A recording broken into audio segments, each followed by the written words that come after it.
It's Red Eye Radio. Gary McNamara and Eric Harley talk about everything from politics to social issues and news of the day. Whether you're up late or you're just starting your day, welcome to the show. From the Uniden America Studios, this is Red Eye Radio. All across America, we are Red Eye Radio. He is Eric Harley, and I'm Gary McNamara. Good morning. Welcome. Thank you so much for being here this morning. Wow. How crazy are the Democrats right now? Former U.S. Congressman Jamel Bowman is actually on the panel at CNN. Remember, he pulled a fire alarm to stop a vote. Yeah. He pulled a fire alarm. He was so radical that he was booted in the primary. Here's what he has to say about Elon Musk. You ready? All right. Here we go. All right. Here we go. This is the kind of critical thinking analysis that CNN is looking from the left. Right. On the right, they've got some great people doing the arguing. On the left, not so much. Again, the American people do not trust Elon Musk, and Elon Musk is incompetent in his position. And how do we know? Because they fired tens of thousands of people, it was challenged in court. The court said the people have to go back, and now the people are coming back. He's incompetent, he's a thief, he's a Nazi, and people don't trust him. Well, by the way, he didn't lose a court case. A temporary restraining order is not winning a court case, Right. by the way. Yeah. As we all know. But remember, Jamal Bowman, the expert, pulled a fire alarm. Yeah. Did what a teenager would do because he couldn't get his way in Congress. He pulled a fire alarm at Capitol Hill in an attempt to stop a vote. Children.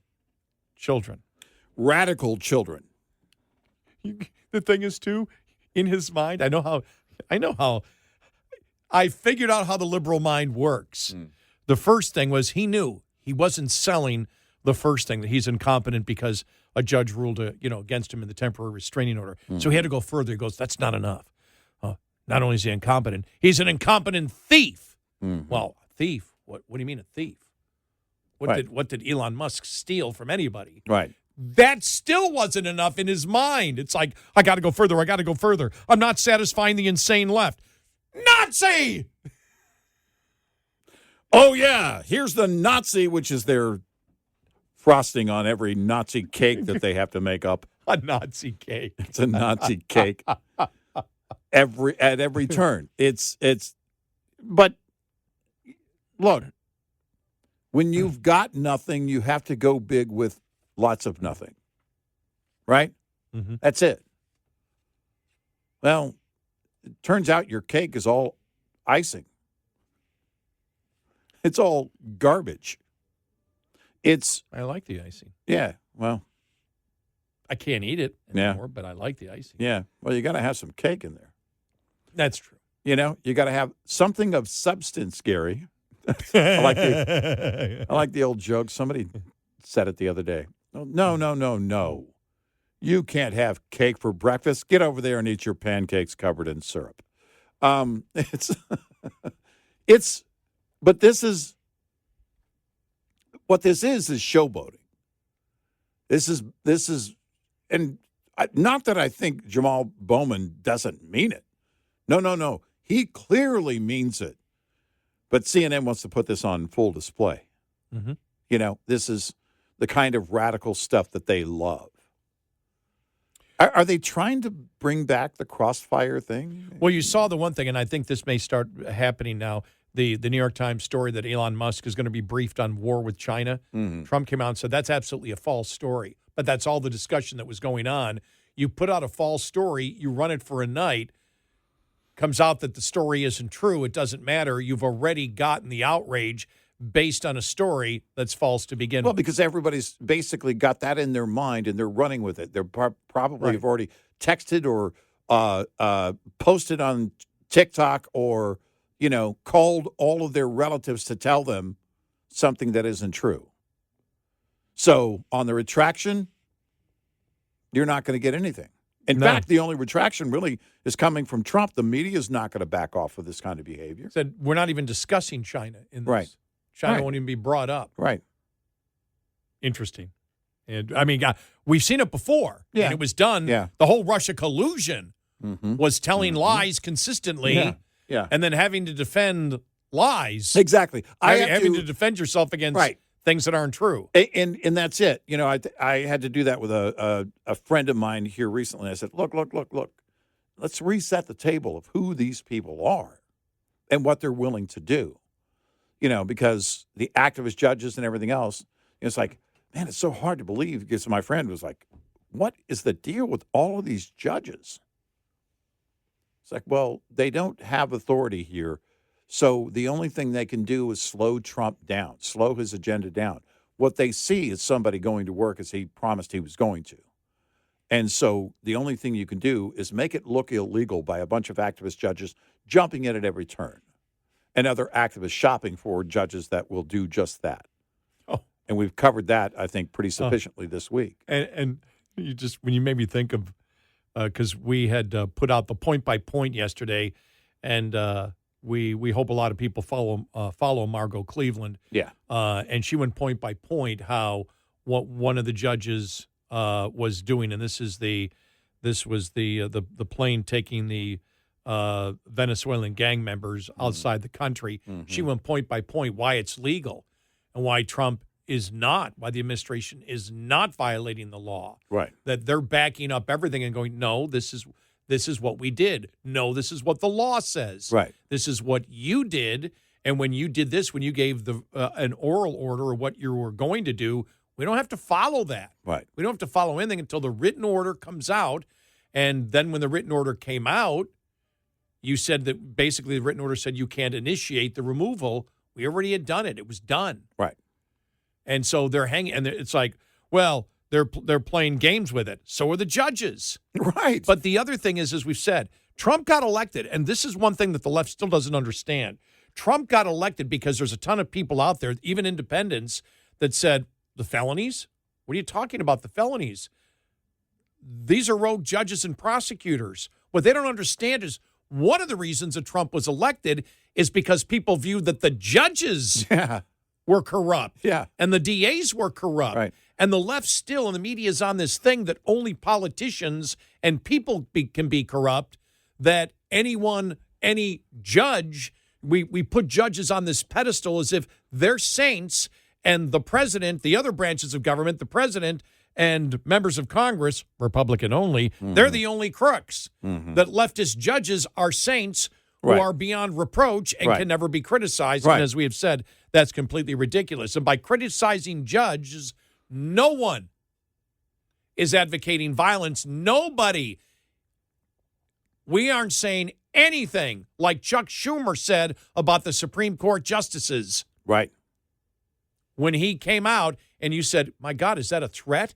You never get anything close to that from conservatives. We don't do that. And if anybody does that, they're not conservative. Right. But you had the leader at the time of the Democrats in Congress say that and threaten the judges. Mm-hmm. He should have been censured for that, by the way. Yes, he should have.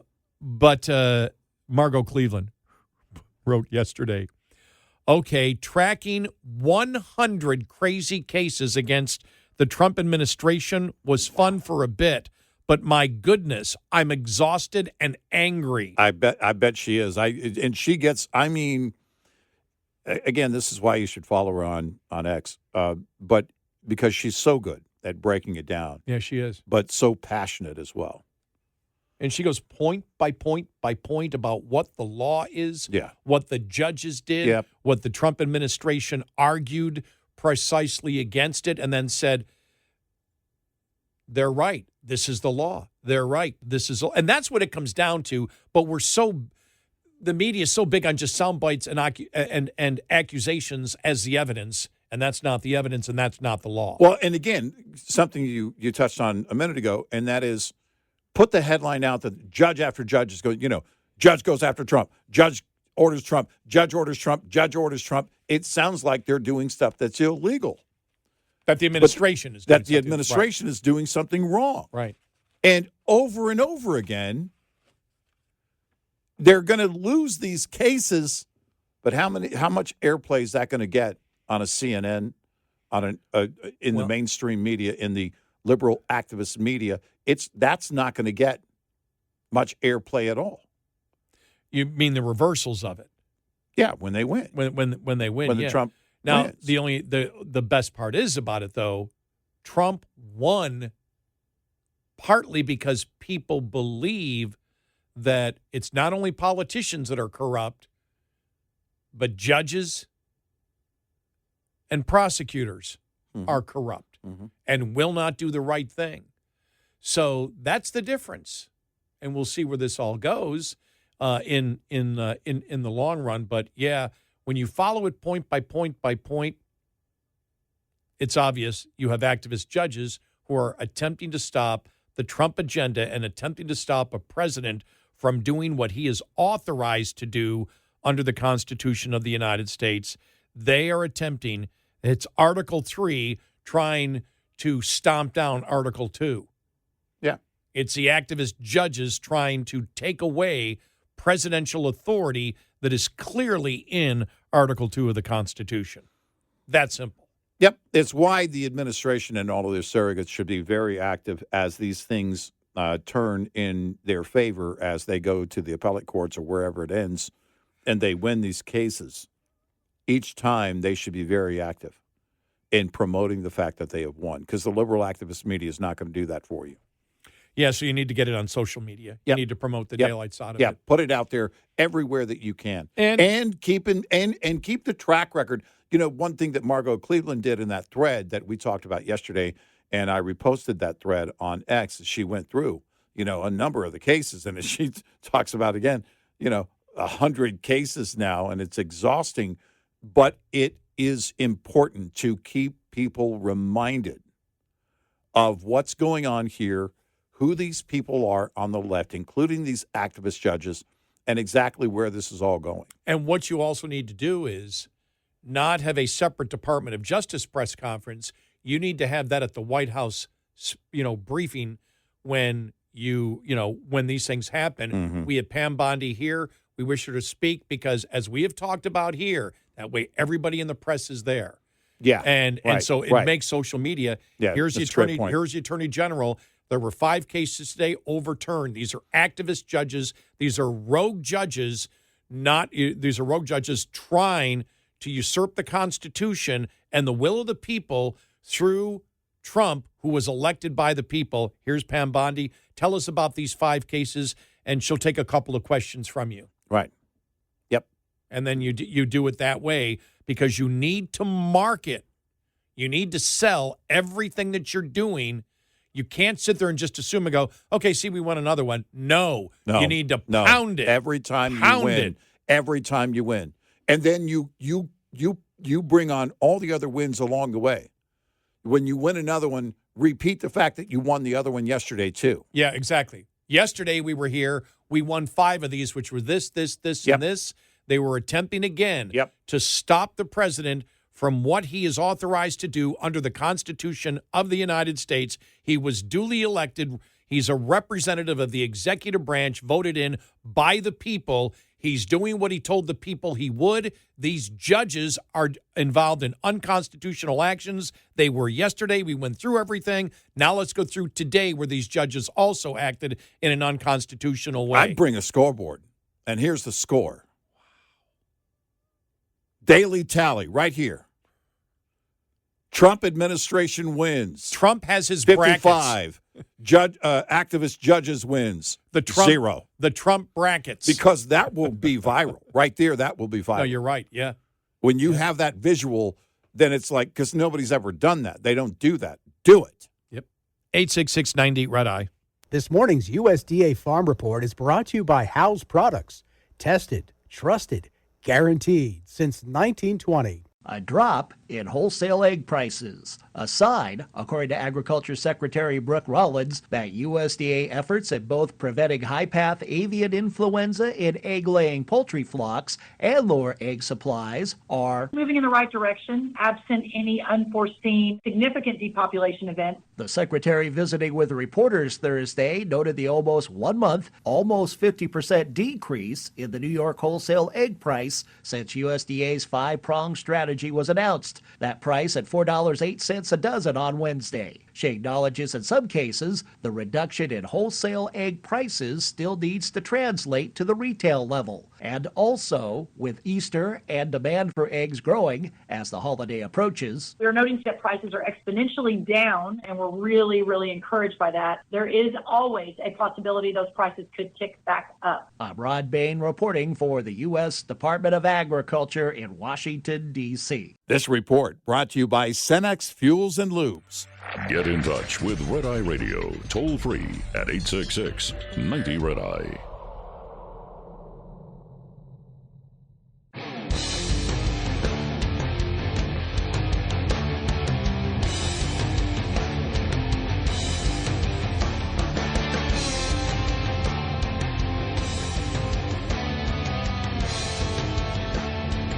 It's Red Eye Radio. He's Eric Harley, and I'm Gary McNamara. Good morning. Welcome. Coming up following the bottom of the hour, we'll get to how to really shrink the education department. Really interesting article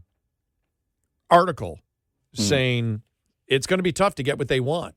Yeah. It's going to be tough. And it says, that the biggest obstacle is not Republicans in Congress. Well, no, that's what we said earlier. Yep. Because it's everybody thinks, well, the Senate, they'll never get to 60. No. Before the Senate, the House, they may not get all Republicans that they need. One of our listeners said, maybe instead of saying they're doing the Trump agenda, they should be saying we're doing the people agenda. Take Trump out of it.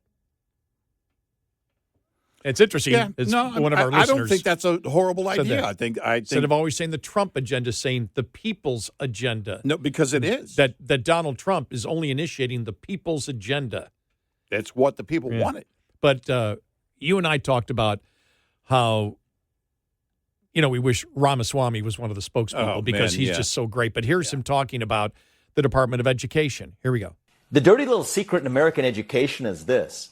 The schools in the inner cities that often spend the most money per student are delivering the poorest outcomes per student. So it's not about a how much money question, Sean. It's about how that money is actually spent. If you take that excess spending in those overspending public schools and just put it in the pockets of those parents and the accounts of those kids to be able to choose where they send their kids to school, even to better private schools or charter schools, we're going to see competition that lifts the quality of all schools up. Homeschooling should be a viable option for parents who want that. Now, I would like, how they do when there's a debate going on or when, even when Trump was making his speech, and they actually monitor what people are thinking, independents, Republicans, and they have that little graph that goes up. I would like 100 people hooked up to that machine when Ramaswamy said that and see where the bars went when he explained it the way that he did. Right. No, because, again, and he's very good at this. He's one of the best at this, and in simplifying it and making it into plain English. 37 seconds is what that was. Yeah. Blunt, to the point. And by the way, not political. No. If you listen to what he's... You may not, if you heard that isolated, you may not actually know where he stands, politically. It comes across analytically, does it not? Exactly. That's the beauty of how he explains things. Yeah, right. And his tone, his mannerisms, I'm analyzing what's going on and trying to solve a problem. Right. Yeah. And that's what you need right now in Doge. Yep. And that's why they're bringing out some of the tech people that are actually involved in making the changes for people doing the work, which is a good thing to do. Mm-hmm.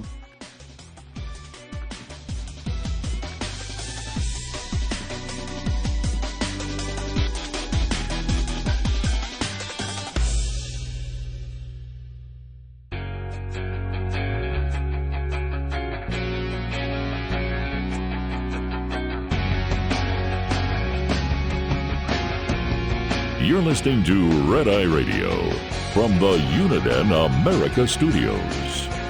And he's Eric Harley, and I'm Gary McNamara. Welcome and good morning. Before we get back to the education thing, just to show you that the left isn't going to give up no matter what. You know, the state of Maine now is under the gun from the federal government because they keep wanting to promote the misogyny of the radical transgender movement. Mm-hmm. And just so you see here, this is Portland, Maine Public Schools Superintendent Ryan Scanlon. All right? And he wants this to continue. And look what he actually, this is the insanity of the left. And it shows you that if the Republicans lose in 2028, it's all coming back again. Yeah. They're not going to stop with this. Right. They're not going to stop with the insanity. Listen to this. Here we go. In our country's history, there have been many civil rights struggles, including but not limited to fights for women's rights to vote, for racial equality, and for gay marriage. In each of these fights, the opposition in part was driven by fear and attempts to ostracize or other people who looked, act, or believed in something different. So he's comparing this to women's suffrage. Taking away women's opportunities is the same as fighting for women's rights. These people are crazy. Yeah. They're absolutely nuts. Yeah. There's no other way you can look at it. Right. It's like they're promoting misogyny against women. And they're saying that promoting our misogyny is about in some bizarro drug-fueled world. I got to throw the drug-fueled in there because it doesn't connect any dots anywhere. It's the no exact, common sense. It's the exact opposite. It's the exact opposite. It's absolutely nuts. So understand, if the Republicans do not hold power, and that's why you may get upset at us at times when we say, look, they've got to communicate more effectively because you can't lose. It's one of our major things. I noticed that every single response that I've received on social media about tariffs is nobody giving me their own opinion.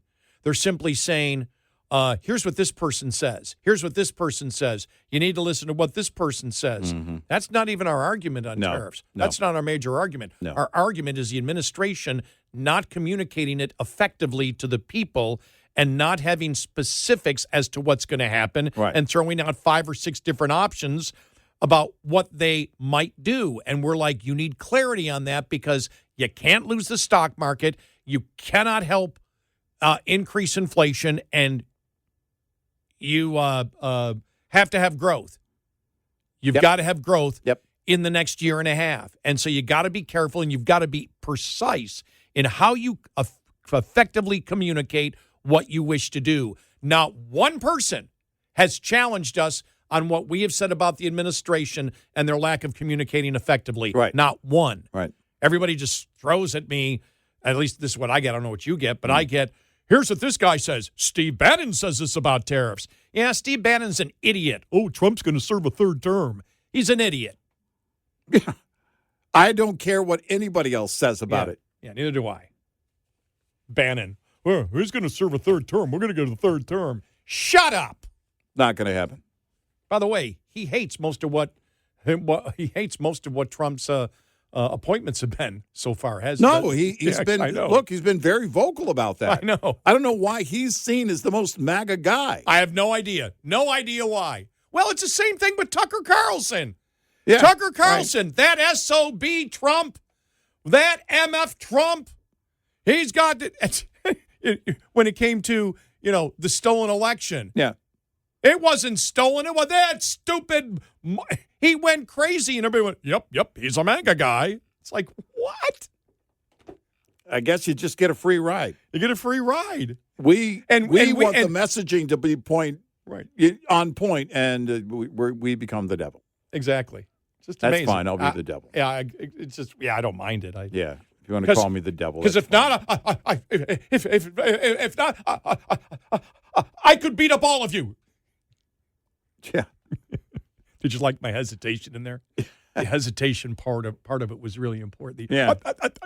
Yeah, the stuttering. Yeah. Yes, that was a very important part of the emphasis of that. Right. It's of the panic that if I threaten to beat somebody up, they may come and beat me up. Right. Look, it is right now. You look at where the Trump administration is and the things that they're doing. You look at everything that's being thrown at them. Here's my ultimate thought. This has the makings of a total redo at the midterm and possibly in 28 if you message it right. Yes. Yeah. It is happening, all the things that the left did that led to his massive comeback are going on, and they're more frantic and more radical than ever and getting worse by the day. And it has the makings of a massive victory for the GOP. Now, I don't put that on Trump necessarily for the midterm. The GOP is going to have to do their own heavy lifting. You're going to have to put your big boy pants on, your big girl pants on, and go out there and campaign effectively as well. But that's the whole point. Let's get the messaging gelled. Yeah, and our thing on the economy when it comes to tariffs is that's number one now because the border, because Trump has done such a wonderful job in solving it. Mm-hmm. And as we have said over and over again, Trump and Doge is the most gutsy thing I've ever seen a president do because it can backfire big time on you. Yeah, it can. Because the people say they want to cut, but if you cut anything close to them or if they believe anybody is suffering because of the cuts, they will turn against you. Mm-hmm. And so you need to message extremely well in this, and that's where we've criticized some of the messaging by throwing out these incredible numbers of what you're saving Americans, and yet, why aren't you telling Congress, look, in the continuing resolution, I want to cut, or in the reconciliation, we need to mirror the cuts that we are telling you we have in Doge in the reconciliation bill or in the budget on October 1st. Now, that's still in the future, so the president has plenty of time. But the fact is there's a lot of anti-conservatives out there, and there's a ton of Democrats waiting to jump on the fact that you guys promised everything and delivered nothing. Right. Because right here, how to really sink the education department. Beyond Trump's executive order, Congress needs to reform student loans and send the K-12 money to the states. Trump signed an executive order on Thursday directing the education secretary to dismantle her department, shed no tears, while teachers' unions are howling. Her biggest obstacle may be Republicans in Congress. Republicans in recent decades have helped Democrats expand the education bureaucracy and balance sheet. Its $1.6 trillion in student debt would make it the fifth largest U.S. bank. The department doles out $270 billion a year, which can be used to promote a president's agenda and please parochial interest in Congress. One problem is that Congress keeps adding grant programs, which Ms. McMahon can't on her own eliminate, but she could recommend that Congress consolidate its $100 billion in K-12 spending into block grants for states and remove conditions on how the funds are spent. Some grants are based on complicated formulas that reward states like California and New York. Title I grants are based largely on the number of children in poverty or receiving welfare in a state, as well as per pupil spending. This encourages states to expand welfare and punishes those states that are better stewards of taxpayer money. This is something they have to bring up in the discussion, as Ramaswamy did. Trump has to bring that up in the pressuring of Congress to do this. States and because he eventually gets the blame. Right. States and school districts must apply for most other grants, many of which are redundant. Department employees pick winners and losers based on arbitrary and often political criteria that often are not related to student learning. Strings attached to the funds tie up districts in red tape as they document compliance. Last year's continuing budget resolution, you ready for this? Included numerous grants to test innovative education models. Supporting effective educator development, $90 million. Supporting effective instruction, $2.2 billion. Education, innovation, and research, $284 million. And innovative approaches to literacy, $30 million. What qualifies as innovative or effective is in the eyes of a bureaucrat. Yeah. That's right. why they say, just give the grants to the states. Right. Let them decide what to do with it. There are more than a dozen grants for schools for low-income kids, such as the full-service community schools, $150 million. Promised neighborhoods, $91 million. Migrant education state grants, $376 million. Education for homeless children, $129 million. Neglected, delinquent, and at-risk students, $49 million. Comprehensive literacy development, $194 million. Each program has a vested constituency and more funding for one program invariably. Thank you very much. Results in increases for other. Federal K through 12 spending has tripled over the last 2 decades, more than state and local funding has.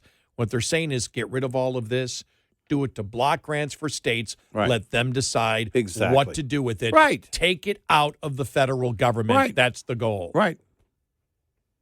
By the way, liberals should love that if you're California or Illinois or New York, right? Yeah. No. No. Because they want the federal mandates. They need the control of the schools. Yeah. It's the only way it's not even about the money. The control. It's about this. It's about getting control. It's not about the education. No, it's not. Yeah. But you look at what the parents want. What do the parents want more and more? School choice. Yeah. No, you're right. And then they get into the student debt. Yeah. The CBO projects about a quarter of student debt issued this year will be written off. But, of course, They just write it off. past forecasts have been too rosy. In Trump's first term, the education secretary estimated $500 billion would be written off. Yeah. Republicans are partly at fault because they helped Democrats expand student debt by removing the cap on graduate borrowing and creating forgiveness programs for government and nonprofit workers. This has encouraged colleges to raise prices and add graduate programs that don't pay off. Example, master's degrees in community development. Student loans have become the new entitlement, and the main beneficiaries are universities. If Republicans in Congress have the courage of their convictions, they'll work with the Education Department and Ms. McMahon to reform this higher education subsidy machine. But the problem is you need every single vote, and will you get it? That's the problem in Congress. It's the first thing I thought of yesterday. All right. Now we're on to the next step. Will you have every GOPer in the House on board with you? And they talked about the fact that you can do this all in reconciliation in the bill. You don't need to wait. We talked about that this. was a question. Yep, you can do. Yep. And the question would be, does it make reconciliation too big? I don't think so. No. Well, you've got to get it in one or the other. If you're going to do one bill, or if you're going to do two bills, you've got to get it in. I was thinking earlier that this was not a part of reconciliation, and when I read it, I go, oh yeah, why not? Duh, of course it can. Well, no, that's what I was asking myself. In fact, last night before the show, I was thinking, wait a minute, why couldn't this be a part of reconciliation? Of course, yeah. It's a spending bill. Yeah, of course. So you can do it. Right. 866-90 Red Eye. We'll be right back with more Red Eye Radio with Eric Harley and Gary McNamara.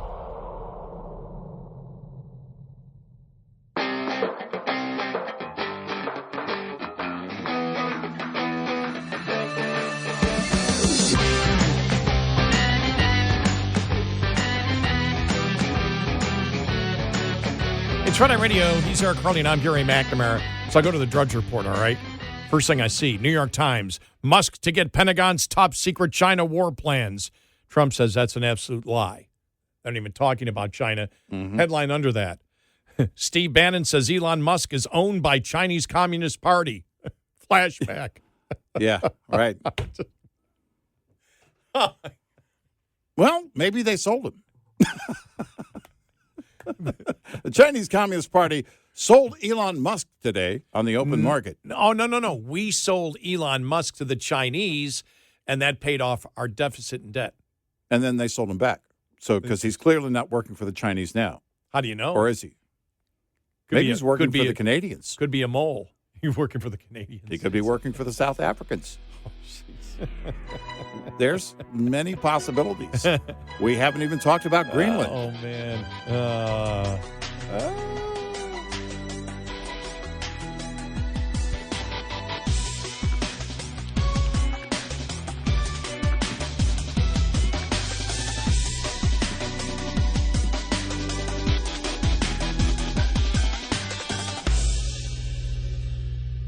This is Red Eye Radio on Westwood One.